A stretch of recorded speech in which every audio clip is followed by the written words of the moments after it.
दोस्तों सुजलोन एनर्जी की बात करें, स्टॉक के अंदर हमने आज गिरावट देखी, लेकिन गिरावट काफ़ी कम थी, यानी 1% से भी कम गिरावट। सेंसेक्स में जितनी गिरावट उससे भी कम गिरावट है। यह इशारा है कि इस लेवल पे काफ़ी अच्छी खरीदारी करना पसंद करें लोग, न कि बिकवाली। बाजार के सेंटीमेंट बिगड़ते तो स्टॉक थोड़ा नीचे जरूर आता है, लेकिन फिर भी यहाँ पे बड़े फंड हाउस की अच्छी खासी खरीदारी हो रही है। और इसके पीछे सबसे जो बड़ी वजह है कि ग्रीन एनर्जी सेक्टर के लिए सरकार की तरफ से जो ग्रीन हाइड्रोजन मिशन लाया गया, उसके बाद में यहाँ पे लोगों की एक्टिविटी बढ़ने लगी है, यहाँ पे खरीदारी करना पसंद करें लोग। आज 4 बड़ी अपडेट है जिनको हम एक एक करके डिस्कस करने वाले और जानने की कोशिश करेंगे क्या फ़ायदा होने वाला है ग्रीन एनर्जी सेक्टर को इस सरकार के बड़े डिसीजन के बाद में। सबसे जो बड़ी बात है, सुजलोन एनर्जी जो विंड एनर्जी सेक्टर में इंडिया की नंबर 1 कंपनी है, लीडर कंपनी है और विश्व के 17 देशों में कंपनी का कामकाज है। अब सोलर एनर्जी में भी कंपनी काम कर रही है और इसका जो सबसे जो प्लस पॉइंट है कि कंपनी लैंड एक्विजिशन से लेके सारे डॉक्यूमेंट बना के इंफ्रास्ट्रक्चर खड़ा करने तक का काम कंपनी करती है। यानी जो भी इस सेक्टर में नए इन्वेस्टर आ रहे हैं, जो भी ग्रीन एनर्जी के या फिर सोलर एनर्जी के काम करना चाहते हैं, उनके लिए सुजलोन के पास सारे अपॉर्चुनिटी है, वो सारी उनको फैसिलिटीज प्रोवाइड कर सकते हैं। तो ऐसे में सुजलोन का कारोबार आने वाले समय में डेफिनेटली हमें तेज़ी से बढ़ता हुआ दिखाई देगा। वैसे भी इस समय इनकी ऑर्डर बुक काफ़ी मजबूत है और इसका आने वाले Q3 में हमें नतीजा देखने को मिल सकता है और रिजल्ट इस बार काफ़ी अच्छा रह सकता है। उसके बाद में यहाँ पे एक नई तेज़ी की शुरुआत हो सकती है। वैसे सुजलोन में काफ़ी ज़्यादा मजबूती दिखाई दे रही है इस समय, क्योंकि बड़ी गिरावट में भी ये स्टॉक गिर नहीं रहा है, लेकिन यहाँ पे तेज़ी भी नहीं बन पा रही। इसके पीछे वजह ये कि इस समय रिटेल इन्वेस्टर काफ़ी ज़्यादा पैनिक कर गए, जिस तरह से बाजार में माहौल निगेटिव बना हुआ है और होना भी चाहिए, क्योंकि इस समय माहौल थोड़ा सा बाजार के लिए तो निगेटिव जरूर है। क्योंकि सबसे जो बड़ी बात है कि जो एफआई है बाजार में जम के बिकवाली कर रहे हैं और उनकी खरीदारी काफ़ी अच्छी सुजलोन में भी है और इसी वजह से सुजलोन के स्टॉक में भी थोड़ा सा हमें लगातार दबाव दिखाई दे रहा है। अब यहाँ पे बाजार की बात करें तो आज BSE सेंसेक्स 60,115 के स्तर पे हमने क्लोजिंग देखी है। 631 पॉइंट की गिरावट थी, यानी 1.04% गिरा हमारा BSE सेंसेक्स।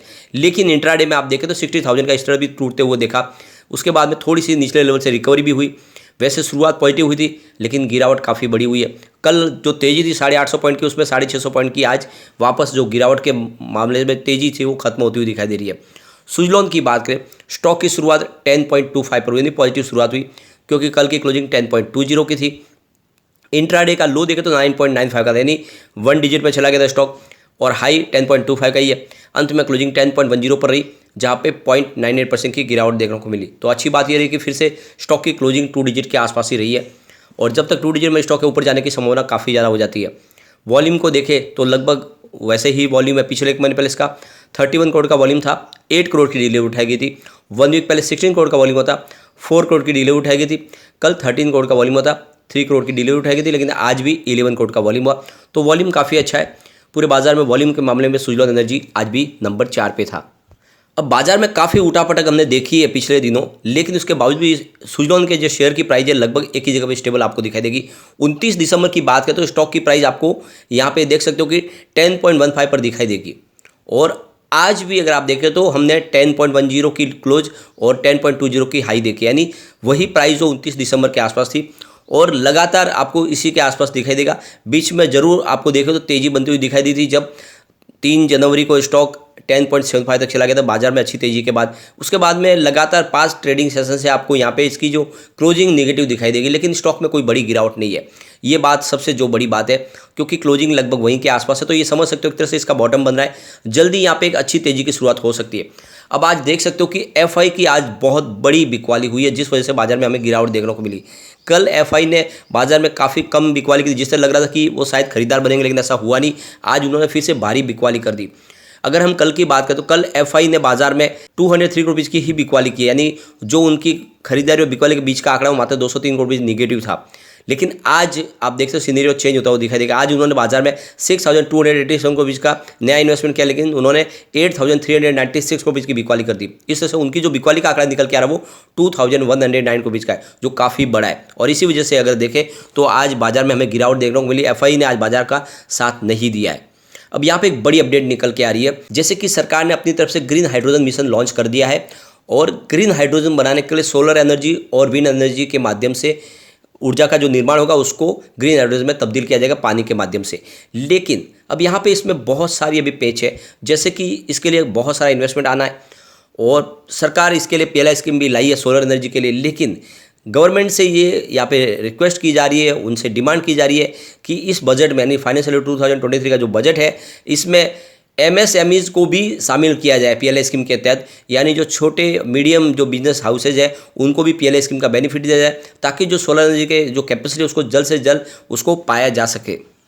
तो यहाँ पे जो डोमेस्टिक मैन्युफैक्चरर है उनके लिए पीएलआई स्कीम आनी चाहिए, इस बजट में उसका अनाउंसमेंट होना चाहिए, ताकि ज़्यादा से ज़्यादा लोग इसमें निवेश करें, छोटे छोटे जो मीडियम बिजनेस हाउस है वो भी इसका फ़ायदा उठा पाए। फिलहाल इस सेक्टर के लिए जो सबसे बड़ी प्रॉब्लम है कि जो इनके रॉ मटेरियल है, जो इनका जो इनके इक्विपमेंट आते हैं वो काफ़ी महंगे, और इस वजह से इनका जो मैन्युफैक्चरिंग कॉस्ट भी बढ़ता है, उसमें सरकार को कोई दखल देनी चाहिए। इसके अलावा सबसे जो बड़ी बात है यहाँ पे कि इसके लिए जो टैक्स है, टैक्स में राहत मिलनी चाहिए। यहाँ पे एक तरह से सरकार की तरफ से टैक्स तो राहत मिलनी चाहिए। इसके अलावा जो इनको फाइनेंस मिलता है उस फाइनेंस के ऊपर जो इंटरेस्ट लगता है वो 3 से 5% होना चाहिए, यानी अगर ये इंटरेस्ट रेट कम होगी तो ज़्यादा से ज़्यादा लोग इसमें इन्वेस्टमेंट करेंगे, और वो आने वाले समय जो सरकार का गोल है 2030 तक 500 गीगावाट का वो पूरा हो सकता है। तो सरकार से ये डिमांड की जा रही है कि एक तो आपको इंटरेस्ट रेट कम करनी है, इसके अलावा टैक्स में कुछ राहत देनी है, इसके अलावा एमएसएमईज को भी इस पीएलआई स्कीम के तहत लाना है। तो ये कुछ डिमांड है जो सरकार अगर पूरा करती है, इस सेक्टर में एक बहुत शानदार एक नई तेजी आ सकती है और नए लोग इसमें और इंटर कर सकते हैं। तो कुल मिला के सरकार से काफ़ी ज़्यादा संभावना इस बार रिन्यूएबल एनर्जी सेक्टर के लिए। यहाँ पे एक बड़ी अपडेट और निकल के आ रही है, जो कोल डिमांड है उसमें और ज़्यादा बढ़ोतरी हो सकती है, उसमें 8% की बढ़त देखने को मिल सकती है। इसके पीछे वजह है कि जो रिन्यूएबल एनर्जी के सोर्सेज है उसमें फिलहाल शॉर्टफॉल है, वो उस कैपेसिटी को अचीव नहीं कर पा रहे, और आपने देखा होगा कि जो सरकार ने अपना गोल सेट किया था वो भी पूरा नहीं हुआ है, कोल डिमांड बढ़ने वाले। तो सरकार को इसके ऊपर कदम उठाने होंगे ताकि ज़्यादा से ज़्यादा करके रिन्यूएबल एनर्जी की कैपेसिटी को पाया जा सके, विंड एनर्जी के माध्यम से और सोलर एनर्जी के माध्यम से, ताकि जो कोल की डिमांड है उसको कम किया जा सके। वैसे इलेक्ट्रिसिटी कंजम्पशन तो बढ़ ही रहा है। तो एक बड़ी अपडेट और निकल के आ रही है, पावर डिमांड काफ़ी ज़्यादा बढ़ी है। इसके पीछे वजह है कि कोविड के बाद में सारी इंडस्ट्रियल एक्टिविटीज़ शुरू हो चुकी है और पावर कंजम्पशन बढ़ने लगा है। तो फाइनेंशियल ईयर 2023 और 23 के 9th मंथ की बात करें तो यहाँ पे करीब जो थर्मल पावर प्लांट से जो जनरेशन हो रहा है उसमें 10% की बढ़त देखने को मिल रही है, और जो रिन्यूएबल एनर्जी है उसमें 19% की ज़बरदस्त बढ़त देखने को मिल रही है, यानी डिमांड ज़बरदस्त बढ़ी है, और 6-7 महीनों के हिसाब से इसमें और ज़बरदस्त बढ़ोतरी देखने को मिल रही है। तो ये जो इंडियन मैन्युफैक्चरिंग इंडेक्स की जो रिपोर्ट निकल के आ रही है कि यहाँ पे लगातार इलेक्ट्रिसिटी कंजम्पशन बढ़ रहा है, और इस वजह से आने वाले समय में यहाँ पे और तेज़ी से सरकार को कदम उठाने होंगे। अब जैसे कि यहाँ पे सरकार ने अपना नेशनल ग्रीन हाइड्रोजन मिशन तो लॉन्च कर दिया है, लेकिन इसको पूरा करने के लिए बहुत सारा इन्वेस्टमेंट चाहिए, ये कहना है मार्केट एक्सपर्ट्स का। अगर हमें 60 से लेकर 100 गीगावाट का टारगेट अचीव करना है 2030 तक, तो इसके लिए हैवी इन्वेस्टमेंट की जरूरत पड़ेगी। तो यहाँ पे जो रिपोर्ट निकल के आ रही है कह रही है कि आने वाले समय में इंडिया के जो बड़े बड़े बिजनेस हाउसेज है वो तो यहाँ पे इन्वेस्टमेंट कर ही रहे हैं, लेकिन विश्व के काफ़ी बड़े देशों से निवेश लाना होगा, यहाँ पे इन्वेस्टमेंट करना होगा, तभी उस गोल को अचीव किया जा सकता है, क्योंकि काफ़ी ज़्यादा यहाँ पे इन्वेस्टमेंट की जरूरत पड़ेगी। तो यहाँ पे आप सरकार की तरफ से कोशिश भी जारी की गई है, और बहुत सारे राज्य हैं जो अपने यहाँ पे भी बहुत सारी अलग अलग स्कीम लॉन्च करी है, जिससे आने वाले समय और ज़्यादा निवेश आए। तो कुल मिला के आने वाले समय सुजलॉन के लिए काफ़ी ज़्यादा गोल्डन पीरियड शुरू हो सकता है, क्योंकि जितने नए निवेशक आएंगे वो सुजलॉन के साथ में बिजनेस टाइप कर सकते हैं, उनके पास से वो सेवाएं ले सकते हैं।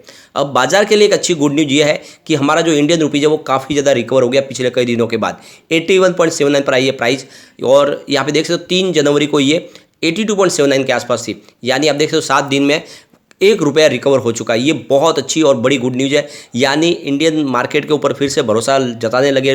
विश्व के बाजार के मुकाबले देखें तो डॉलर के सामने रुपीज़ का मजबूत होना बहुत बड़ी बात हो जाती है, और एक विश्वास जगता है। तो कुल मिला के आने वाले समय इसका बेनिफिट भी देखने को मिलेगा, बाजार फिर से ऊपर की तरफ जाता हुआ दिखाई देगा।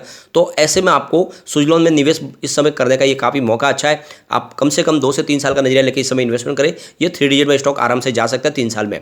लेकिन फ्रेंड, कोई भी इन्वेस्टमेंट करने से पहले अपने फाइनेंशियल एडवाइजर से बारे ले ले, या अपना खुद का रिसर्च करें, क्योंकि मैंने वीडियो आपके एजुकेशनल पर्पज के लिए ही बनाया। वीडियो पसंद आए तो लाइक शेयर जरूर कीजिए और चैनल को सब्सक्राइब कर दीजिए। Thank you friend.